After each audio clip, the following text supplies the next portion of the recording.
The ruling elite think you're stupid. As a matter of fact, they're counting on it. When they wanted to invade Iraq, the excuse was weapons of mass destruction. Turns out those weapons didn't exist. Oops. When they wanted to topple Libya, they told you Gaddafi was murdering civilians. Turns out these civilians were CIA-backed jihadists. Minor detail. They've wanted regime change in Syria for years, so they armed, trained, and funded an insurgency. Most of the weapons ended up in the hands of extremists, who used them in rather unpleasant ways. This made for bad PR. Then, the West claimed Assad used chemical weapons against his own people. They said they had proof before there was even time for an investigation. That proof, unfortunately, was classified. So, of course, we can't see it. A lot of this stuff is classified at this point, so those things we're going to hold pretty close to the vest. How convenient. They've tried the poison gas angle several times now. Each new episode sloppier than the last. In 2013, when sarin gas was used on civilians, the West instantly declared Assad guilty. Airstrikes were on the table, and talk of regime change was in the air.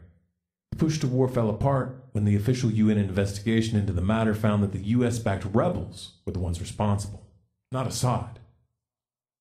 5 years later, as the last rebel stronghold fell and final victory was at hand, the West would have you believe that Assad lost his marbles. In spite of the fact that Syrian forces were easily wiping up the last militants using conventional weaponry, and Russia still had their back, Assad apparently got an uncontrollable urge to use poison gas on civilians, a move guaranteed to trigger a military response.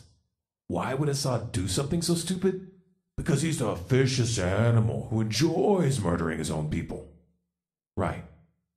We can speak now to the Labour peer and former head of the Royal Navy, Lord West. He joins us from our Westminster studios, and thank you very much for your time this morning.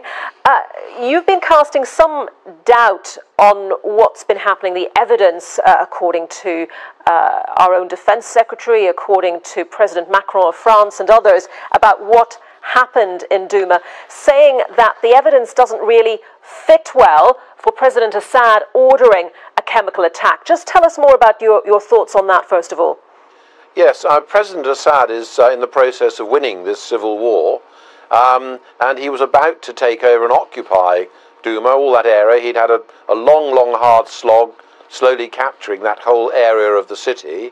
And there, just before he goes in and takes it all over, apparently he decides to have a chemical attack. It just doesn't ring true. It seems extraordinary because clearly he would know that there's likely to be a response from the Allies. What benefit is there for his military?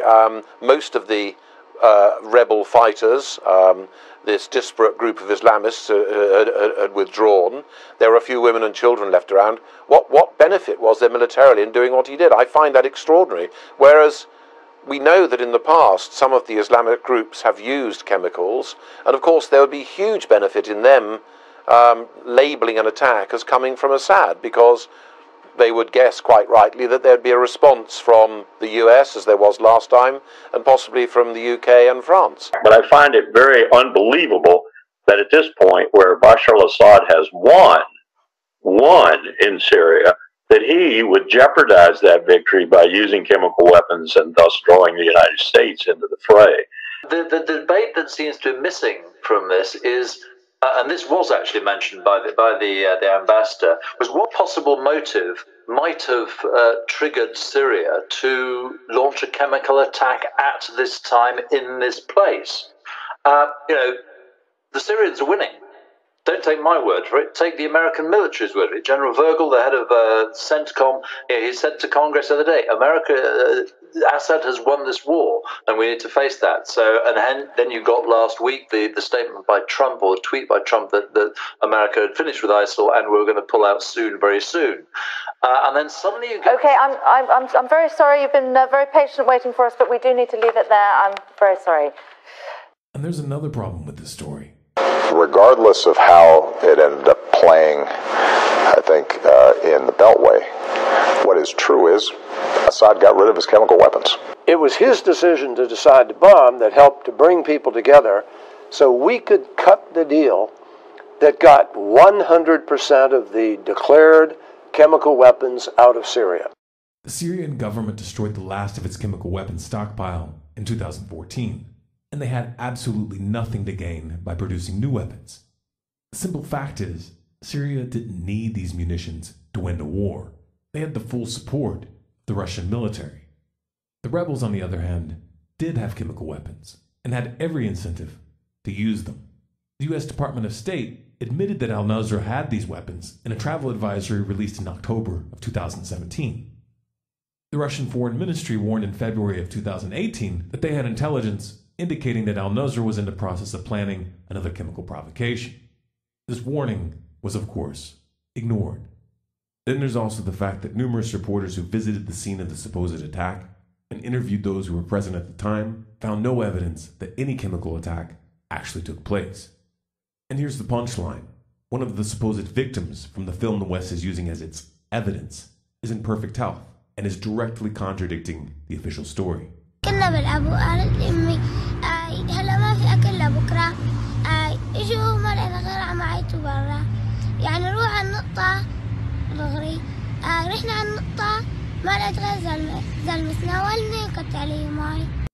West lied about Iraq.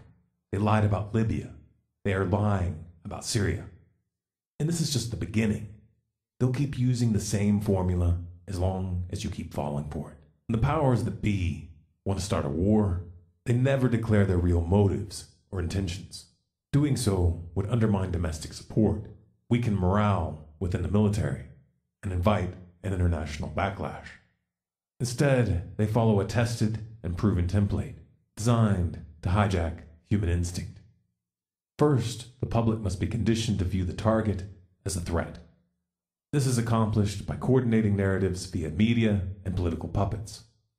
Do you have any people being paid by the CIA who are contributing to a major circulation American journal?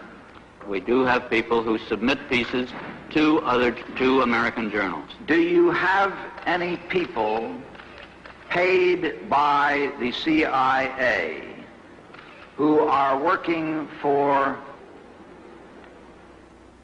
television networks? This, I think, gets into the kind of getting into the details, Mr. Chairman, that I'd like to get into in executive session.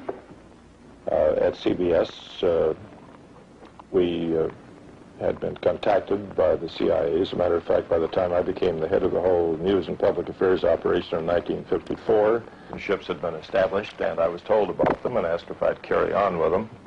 The enemy is framed as an arch-villain. Their crimes built up, exaggerated, and woven with total fiction.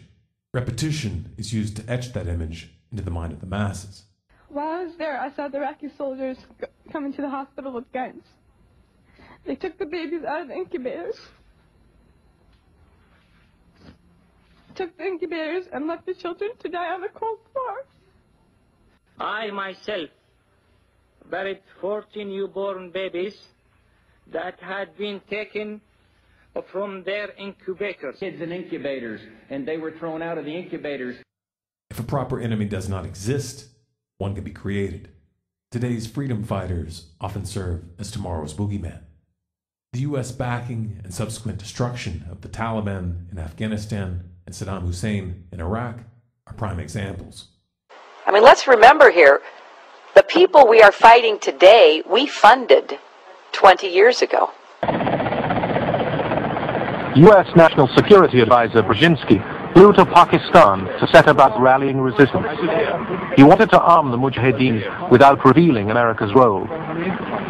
On the Afghan border near the Khyber Pass, he urged the soldiers of God to redouble their efforts.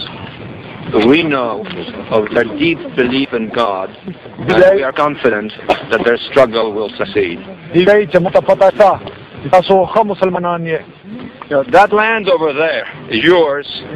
You'll go back to it one day, because your fight will prevail, and you'll have your homes, your mosques back again, because your cause is right, and God is on your side.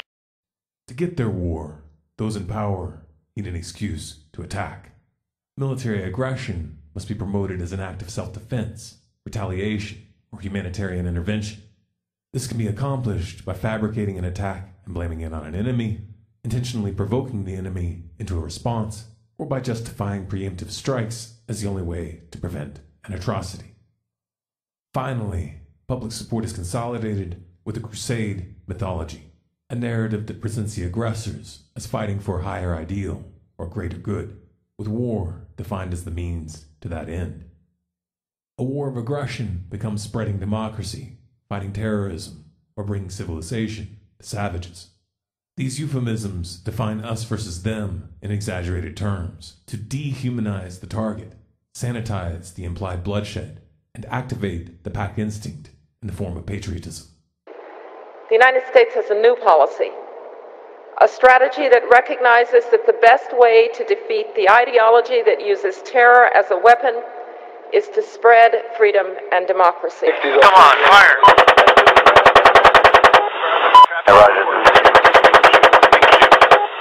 In Iraq, a dictator is building and hiding weapons that could enable him to dominate the Middle East and intimidate the civilized world. Those weapons of mass destruction got to be somewhere.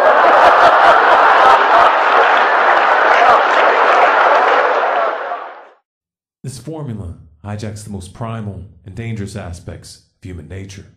Outgroup becomes a mortal enemy, a problem which must be dealt with imminently. Either you are with us or you are with the terrorists.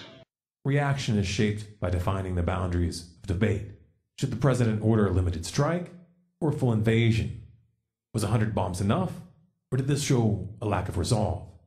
One way or the other, the solution is always war. The way you eliminate the North Korean nuclear program is to eliminate North Korea. If there's going to be a war to stop him, it will be over there. If thousands die, they're going to die over there. They're not going to die here. The list goes on and on of the threats that we have made to the Iranians, and so far, no action.